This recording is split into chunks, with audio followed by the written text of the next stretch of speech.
भविष्य पुराण में लिखा है कि सबसे पहले इंद्र की पत्नी शची ने वृतासुर से युद्ध में इंद्र की रक्षा के लिए रक्षा सूत्र बांधा था। इसलिए जब भी कोई युद्ध में जाता है तो उसकी कलाई पर कलावा, मौली या रक्षा सूत्र बांधकर उसकी पूजा की जाती है।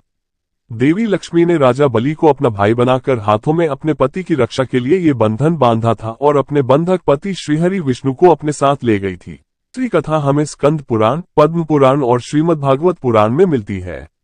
कथा के अनुसार भगवान विष्णु ने अदिति के गर्भ से वामन अवतार लिया और ब्राह्मण के वेश में असुरराज राजा बलि के द्वार भिक्षा मांगने पहुंच गए। चूंकि राज बलि महान दानवीर थे तो उन्होंने वचन दे दिया कि आप जो भी मांगोगे मैं वो दूंगा। भगवान ने बलि से भिक्षा में 3 पग भूमि की मांग ली। बलि ने तत्काल हाँ कर दी क्योंकि 3 पग ही भूमि तो देना थी। लेकिन तब भगवान वामन ने अपना विशाल रूप प्रकट किया और 2 पग में सारा आकाश, पाताल और धरती नाप लिया। फिर पूछा कि राजन अब बताइए कि तीसरा पग कहाँ रखूं? तब विष्णु भक्त राजा बलि ने कहा, भगवान आप मेरे सिर पर रख लीजिए। और फिर भगवान ने राजा बलि को रसातल का राजा बनाकर अजर अमर होने का वरदान दे दिया।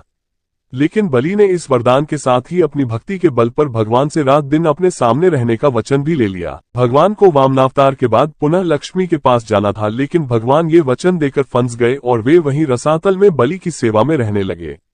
उधर इस बात से माता लक्ष्मी चिंतित हो गई। ऐसे में नारद जी ने लक्ष्मी जी को एक उपाय बताया। तब लक्ष्मी जी ने राजा बलि को राखी बांध अपना भाई बनाया और अपने पति को अपने साथ ले आए। उस दिन श्रावण मास की पूर्णिमा तिथि थी। तभी से यह रक्षा बंधन का त्योहार प्रचलन में है। माना जाता है कि राजसूय यज्ञ के समय जब श्री कृष्ण ने शिशुपाल का वध कर दिया था तो तब उनकी अंगुली से खून बहने लगा था। इसे देखकर द्रौपदी ने तुरंत ही अपनी साड़ी का एक टुकड़ा फाड़कर उनकी अंगुली पर बांध दिया था। इस कर्म के बदले श्री कृष्ण ने द्रौपदी को आशीर्वाद देकर कहा था कि एक दिन मैं अवश्य तुम्हारी साड़ी की कीमत अदा करूंगा। इन कर्मों की वजह से श्री कृष्ण ने द्रौपदी के चीरहरण के समय उनकी साड़ी को इस पुण्य के बदले ब्याज सहित इतना बढ़ाकर लौटा दिया और उनकी लाज बच गई।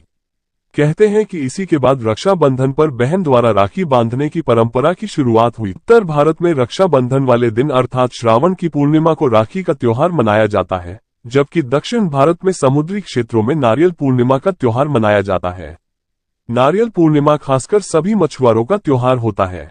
मछुआरे भी मछली पकड़ने की शुरुआत इसी दिन से भगवान इंद्र और वरुण की पूजा करने से करते हैं।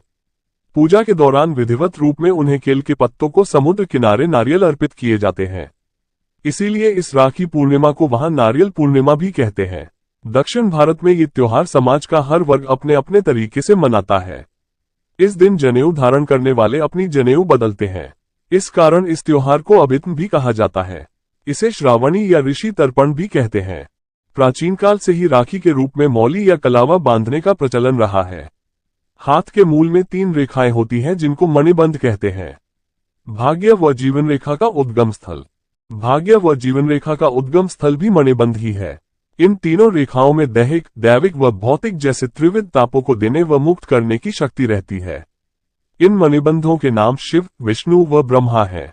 इसी तरह शक्ति, लक्ष्मी व सरस्वती का भी यहाँ साक्षात वास रहता है।